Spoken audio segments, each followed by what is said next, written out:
Hoy vamos a hablar sobre un órgano muy importante y muy interesante. Se trata de nuestro cerebro.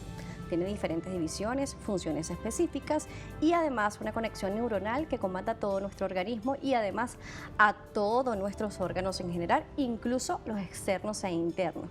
Para hablar sobre este tema, hoy nos acompaña Vanessa Morales, psiconeuroterapeuta. ¿Es cierto que el cerebro también come? Así es. Gracias por acompañarnos. Gracias a ti por la invitación una vez más, Daniela. Vamos a ver cómo es esa alimentación del cerebro, porque las personas dirán, bueno, ¿será que tengo que comer cierto alimento o es una comida específica que hace que mi cerebro se alimente? ¿O es un conjunto de práctica y además la alimentación que sí es como nuestra gasolina, nuestro combustible natural para que nuestro órgano funcione en general? Pero ¿cómo es esto? Sí, ciertamente pues el impacto de nuestra alimentación en el cerebro es fundamental. Lamentablemente pues tenemos en cultura general que en nuestra formación y nuestro crecimiento la sociedad siempre le ha dado una importancia relevante a la alimentación, pero por el tema figura corporal, por el tema morfología corporal. Sin embargo, las neurociencias aplicadas en sus avances y en estas investigaciones importantes acerca de cómo favorecer el cerebro, se descubrió que la alimentación saludable impacta considerablemente en las funciones cerebrales. Eso quiere decir que pues gran parte de nuestro desenvolvimiento en la rutina diaria, la calidad de vida que llevamos, entre estos, por ejemplo, el sueño, el tipo de descanso que tenemos, el rendimiento durante los estados de vigilia y de sueño, nos hacen pues de alguna otra forma entender qué tipo de alimentación estamos llevando. Cuando hablamos sobre estas prácticas y además nos está hablando sobre el sueño, la higiene del sueño, que es tan importante. Es correcto. El día a día, el estrés, pensar mucho, sobrepensar puede hacer que esto no esté controlado totalmente, o incluso hay personas que tienen el sueño invertido, que de repente están despiertas durante la noche madrugada, duermen de día, incluso trabajadores que tienen este tipo de horario y personas que se adecuaron a este tipo de práctica incluso en la pandemia. Es así. ¿Cómo hacer para volver a lo que llamamos el ciclo de sueño establecido como normal, que es dormir de noche, estar despierto de día, ser funcional Sí. de esta manera? Es ¿Cómo un se hace? proceso, es un proceso porque este tipo de cambio se produce por la forma en que alteramos nosotros mismos con nuestros hábitos, la circadiana, ¿no? Entonces, por supuesto, ese ritmo circadiano, que es el que determina a qué hora ya nuestro cuerpo está pidiendo o está solicitando ese descanso reparador, a qué hora debemos despertar para poder tener fuerza, energía suficiente y así poder dar lo mejor de nosotros durante toda una larga rutina. Generalmente estamos despiertos 16 horas, entre 14 y 16 horas y descansamos un mínimo de 8. Entonces, esto por supuesto tiene una gran influencia en nuestra vida, en nuestra calidad de vida, en nuestras funciones neurogestivas, pero también viene comandado en gran medida por la alimentación que llevamos. Hay personas que tienen el mal hábito de comer la comida más pesada en la noche antes de dormir.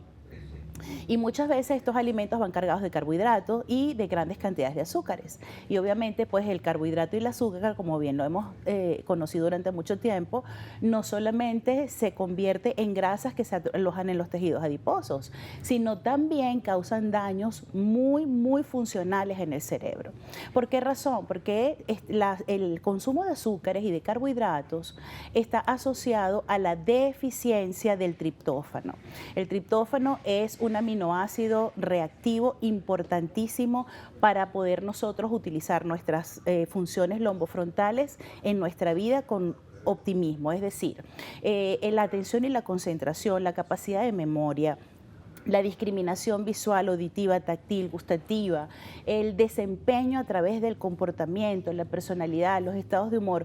Todo esto puede ir comandado dependiendo de cómo estamos durmiendo y este sueño a su vez de cómo estamos comiendo.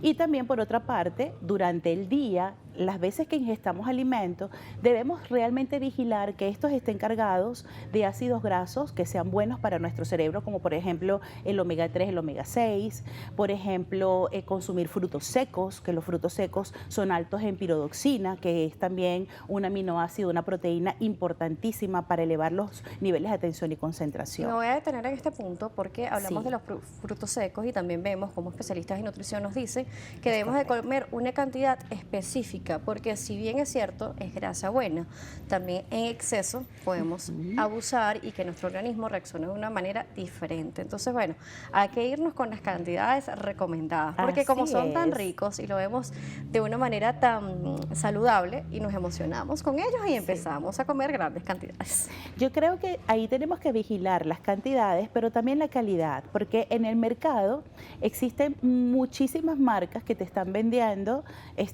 porque sí, lo hacen porque es un producto en el mercado, este tipo de alimentos como frutos secos, pero he visto frutos secos que están envueltos en capas azucaradas, he visto otros que tienen grasas, otros que están saturados. Entonces yo pienso que siempre irnos en el caso de la alimentación, para poder realmente alimentarnos con la pirodoxina, lo esencial es consumirlos lo más puros posibles. Es decir, por ejemplo, el maní en concha, la almendra sin ningún tipo de aditivos, porque mientras más sanos y limpios estén, mucho mejor para procesarlos nosotros.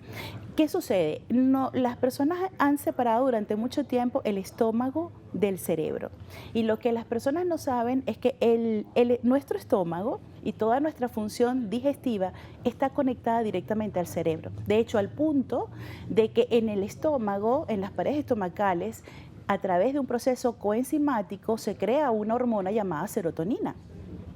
Y esta serotonina viene sintetizada por la hormona melatonina, que es fabricado, vamos a decir, se produce en el cerebro.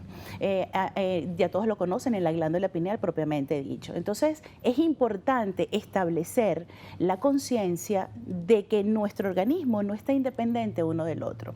Están realmente unidos o vamos a decir confabulados para que esta alimentación sea absorbida por todos estos órganos y que cada uno en su función utilice estos micronutrientes que están en los alimentos para enviarlos a cada uno de los órganos que los necesitan. Es que actualmente le llaman el segundo cerebro, entonces tenemos dos cerebros conectados, el conocido con este nombre, que está en la parte superior de nuestra cabeza, de nuestro cráneo, y nuestro estómago, como bien dice, los nutrientes se absorbe, él se alimenta y se alimenta todo nuestro cuerpo y todo funciona de mejor manera. Sí, recientemente se acaba de descubrir que nuestro corazón también tiene conexiones neuronales, y eso quiere decir pues que el corazón también tiene una atribución inteligente, porque ¿qué es lo que en realidad la connotación que lleva el saber que tienen conexiones neuronales nuestro corazón y que también está asociado estas conexiones a la funcionalidad del estómago? Quiere decir que son órganos inteligentes, es decir, órganos que vienen en gran medida comandados por el cerebro. Entonces, ¿a qué los invito? A que cuiden su cerebro tanto como cuidamos la piel, como cuidamos el cabello, tanto como cuidamos nuestro peso, tanto como cuidamos el hacer ejercicio, el vernos bien. ¿Por qué razón? Porque realmente el cerebro es el órgano fundamental de nuestro sistema nervioso central, pero también tiene una gran influencia en el resto de los órganos. Es el que comanda prácticamente toda nuestra rutina diaria y el que dirige la calidad de vida que nos estamos dando. Muy bien. Queremos agradecer también a las personas que se conectan con nosotros y están por acá escribiéndonos. Angélica Pérez nos escribe, dice, gracias por estos datos, por cuidarnos cada día más. Además, Enrique dice, invitada de lujo. Nayi también está conectado. Nayi 81 Morales dice, bellas las dos, gracias, un saludo para ti. Jeremías dice, almendras y maní ricos en proteína, y nos coloca una carita alegre. Gracias por conectarse con nosotros. Si tienen preguntas con respecto a cómo se alimenta nuestro cerebro, pueden hacerlo por Instagram Live, por @DanielJSalas, o nos puede escribir por @salud_gb. Vanessa Morales, psiconeuroterapeuta, nos sigue acompañando al regreso, así que no se aparte de la programación.